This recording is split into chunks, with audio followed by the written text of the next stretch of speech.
Hi everyone, welcome back to the channel study smartly with Jyoti. आज का जो हमारा टॉपिक होगा वो फैमिली को ही हम लोग कंटिन्यू करेंगे। लेकिन इससे पहले एक बार देख लेते हैं अभी तक हम लोगों ने क्या क्या पढ़ लिया है।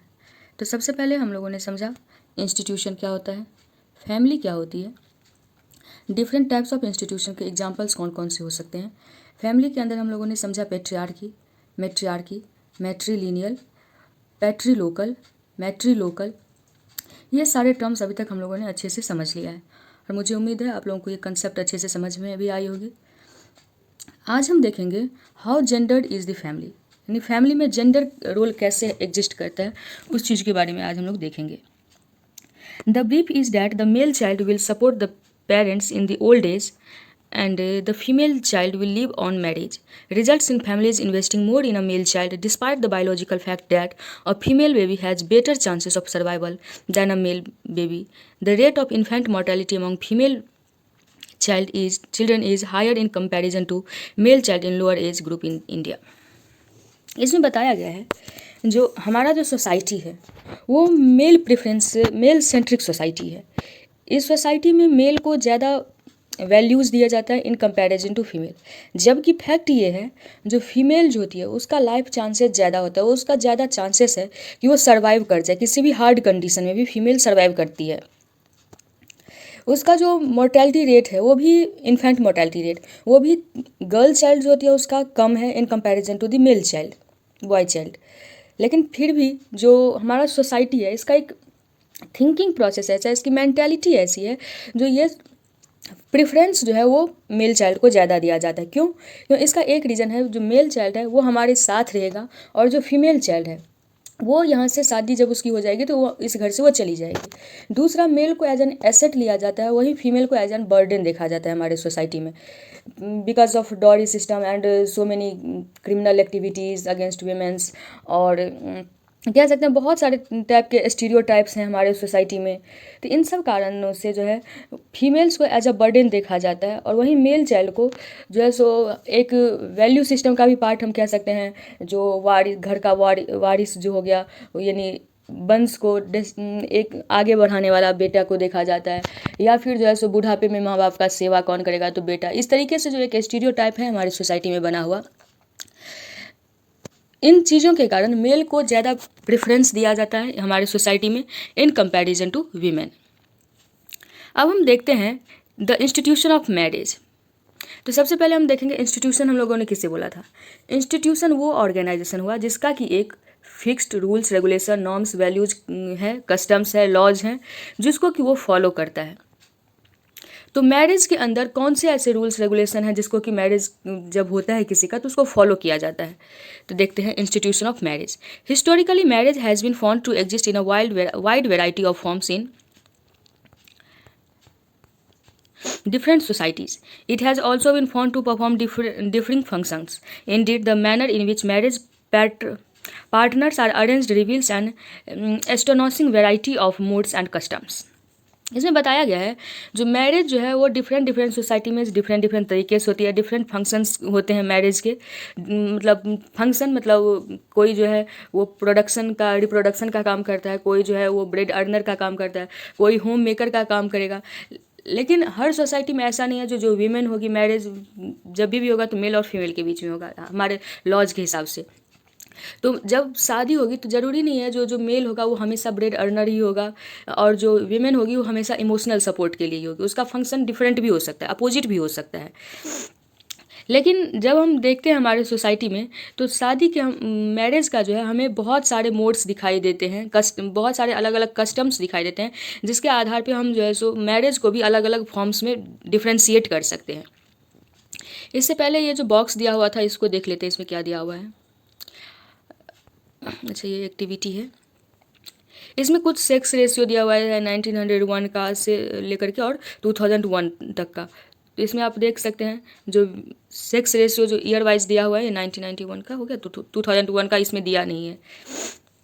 तो इसको आप लोग गूगल करके जो है सो आप लोग अच्छे से चेक कर लेंगे जो किस ईयर में कितना सेक्स रेशियो है इंडिया में, और मेल का सेक्स रेशियो क्या है, फीमेल का सेक्स रेशियो क्या है, आप जिस सिटी या जिस विलेज से आते हैं उसका सेक्स रेशियो क्या है।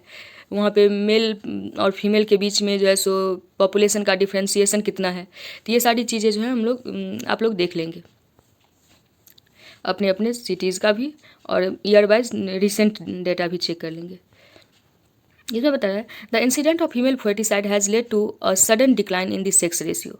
फीमेल फर्टिसाइड होता है जब फीमेल को उसके फेटस के अंदर ही जो है सो ख़त्म कर दिया जाता है, जब वो गर्भ में होती है तभी जब उसको जो है ख़त्म कर दिया जाता है, वो होता है female foeticide. The child sex ratio has decline from 934 पर 1000 मेल इन 1991 टू 927 इन 2001। जब भी हम सेक्स रेशियो की बात करते हैं तो पर 1000 मेल कितनी फीमेल है इस चीज़ की बात करते हैं।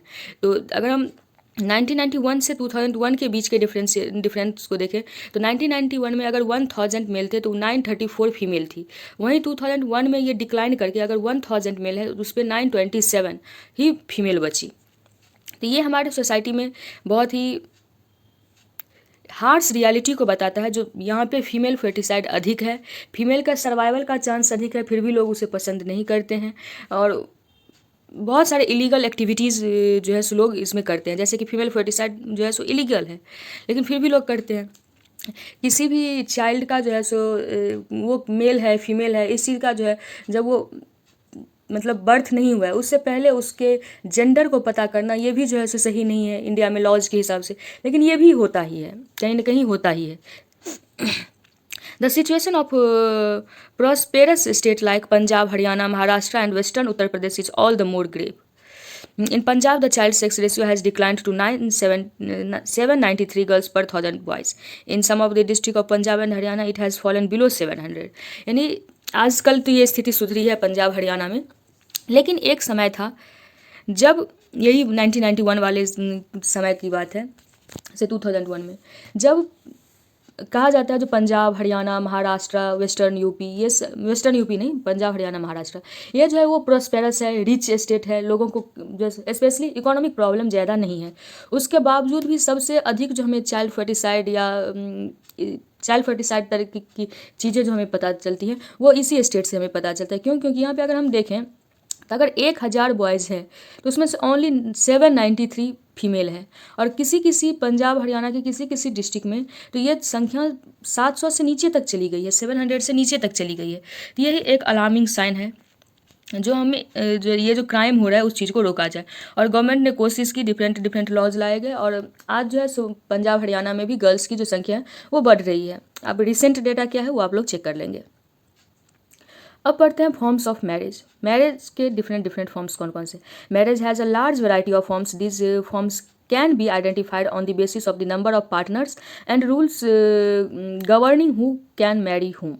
In terms of the number of partners that can legitimately enter into matrimony, we have two forms of marriage, namely monogamy and polygamy. Monogamy restricts the individual to one spouse at a time. Under this system, at any given time, a man can have only one wife and a woman have only one husband. Even where polygamy is permitted, in actual practice monogamy is more widely prevalent. इसमें बताया क्या गया है? इसमें बताया गया है जो हमारे सोसाइटी में जो शादी होती है, जो मैरिज होते हैं, जो मैट्रिमोनी होती है, उसमें दो लोग जो हैं वो एक रिलेशनशिप में एंटर करते हैं, एक मेल एक फीमेल। लेकिन किसको क्या राइट दिया गया है, यानी जो मेल है और जो फीमेल है, क्या मेल के पास राइट है कि वो मल्टीपल मैरिज कर सकता है, या फीमेल के पास वहाँ पे राइट है जो वो मल्टीपल मैरिज कर सकती है। अगर फीमेल कर सकती है तो क्या 1 बाय 1 कर सकती है, यानी एक के बाद एक, यानी जैसे कि एक स्पाउस रखने का था तो एक ख़त्म हो गया तो फिर दूसरा मैरिज कर लिया। या फिर जो मेल है वो कर सकता है जो एक साथ जो है वो 2-3 शादी कर ले और 2-3 वाइफ को एक साथ रखे। या फिर जो है वो एक वाइफ थी, ये ख़त्म हो गई तो फिर इसने दूसरी शादी कर ली, ये ख़त्म हो गई तो वो तीसरी शादी कर ली, या इस तरीके की सोसाइटी है। तो हमारी सोसाइटी में 2 चीज़ें कॉमन मतलब प्रिविलेंट मिलती है, कॉमन है प्रिविलेंट मिलती है, ज़्यादा मिलती है। क्या? तो एक मोनोगैमी और दूसरा पॉलीगैमी। मोनोगैमी मतलब का अर्थ होता है जो एक शादी एट अ टाइम, यानी एक बार में एक ही शादी, एक ही स्पाउस, चाहे वो मेल हो या फीमेल हो, एक अगर वाइफ है तो एक ही हस्बैंड होगा, वो हो गया मोनोगैमी। पॉलीगैमी में होता है जो एक समय पे हम अगर एक हस्बैंड है तो 2-3 वाइफ हो सकती है। इसमें आप एग्जांपल के तौर पे जैसे एक फेमस यूट्यूबर भी है, उसका नाम लिख सकते हैं, आप लोग को पता ही होगा। तो एक समय, और ऐसे बहुत सारे एग्जांपल है, मेरे को वो सामने दिख गया याद आ गया तो बता दिया। लेकिन जो है सो इसमें बहुत सारे एग्जांपल्स आप दे सकते हैं। मोनोगैमी तो हर फैमिली में ही प्रिवलेंट है, लेकिन जहाँ पे हमें पॉलीगैमी देखने को मिलता है वहाँ पे भी हमें जो मोर प्रिवलेंट देखने को मिलता है वो मोनोगैमी ही देखने को मिलता है। क्या? तो जैसे कि कोई एक पर्सन था, इसकी वाइफ थी, ये किसी कारणवश, चाहे डिजीज से या किसी भी कारणवश इसका डेथ हो गया। इसके डेथ के बाद इसने क्या किया, दूसरी शादी कर ली। यानी सीक्वेंस में, यानी एक साथ इसने दो शादी नहीं की, बल्कि जब एक ख़त्म हो गई तब इसने दूसरी शादी कर ली। तो ये भी कह सकते हैं one spouse at a time, ये भी मोनोगैमी के अंदर हम ले सकते हैं। एक्चुअल में ये पॉलीगैमी हो गया, लेकिन मोर प्रिवलेंट हो गया one spouse at a time, monogamy.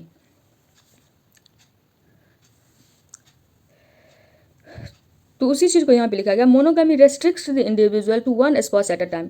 Monogamy में है जो एक स्पॉस, एक समय पर एक ही स्पॉस होगा, यानी एक हस्बैंड एक wife. Under this system at any given time a man can have only one wife and a women have only one husband. एक हस्बैंड के पास एक वाइफ होगी या एक वाइफ के पास एक हस्बैंड होगा। Even where polygamy is permitted, जहाँ पे पॉलीगैमी परमिटेड भी है हमारे सोसाइटी में, तो उसमें एक्चुअल प्रैक्टिस क्या होता है, तो वो सीक्वेंस मोनोगैमी होता है। यानी एक बार शादी हुआ, एक one spouse at a time था, वो किसी वजह से चाहे मेल या फीमेल ख़त्म हो गई तो उसने दूसरी शादी कर दी। जैसे हम जो है सो अगर हम वीमेन के केस में देखें तो विडो रीमैरिज का जो केस था, या विडो रीमैरिज के लिए जो लॉज लाए गए, वो इसी के लिए था, जो one spouse at a time हो और जो एक्चुअल प्रैक्टिस में अगर पॉलीगैमी आए भी तो वो भी one spouse at a time ही हो। क्योंकि जो फीमेल थी उसके लिए पहले जो क्या होता था, मेल का तो दूसरा शादी हो जाता था, लेकिन फीमेल जो है अगर वो एक बार विडो हो गई तो उसकी दूसरी शादी नहीं होती थी। हमारी सोसाइटी में इस चीज़ की मान्यता नहीं थी, तो उसी के लिए जो ये राइट फीमेल को भी मिले, तो इसलिए विडो रीमैरिज एक्ट लाया गया था। In many societies, individuals are permitted to marry again, often on the death of the first spouse or after divorce. कुछ सोसाइटी ऐसे भी हैं जो हमेशा यही केस नहीं होगा जो स्पॉस जो वो ख़त्म ही हो जाएगा, बल्कि वो डाइवोर्स का भी केस हो सकता है। जो बहुत सारे ऐसे भी सोसाइटीज़ हैं जहाँ पे कि एक इंडिविजुअल उसको शादी, वो दूसरी शादी कर सकता है, कब? जब उसकी पहले जो स्पॉस है उसका या तो डेथ हो जाए या फिर डाइवोर्स हो जाए। But they can not have more than one spouse at one and the same time, यानी एक साथ वो जो है सो दो तीन वाइफ या दो तीन हस्बैंड को नहीं रख सकता है। Such monogamous marriage are termed serial monogamy, यानी जब one spouse at a time की बात हो जाए तो यहाँ पे एक टर्म आया है सीरियल मोनोगैमी, यानी एक के बाद एक जो है मोनोगैमी करते जाओ, ये हो गया सीरियल मोनोगैमी। इस टर्म को याद रखेंगे, serial monogamy. Remarriage on the death of a wife have been a norm for man for the most part, यानी बहुत सारे सोसाइटी में जो है यही है, तो जब एक वाइफ का डेथ हो जाए तो जो मैन होते हैं वो दूसरी शादी करते हैं। But as all of you are aware that right for upper caste Hindu widows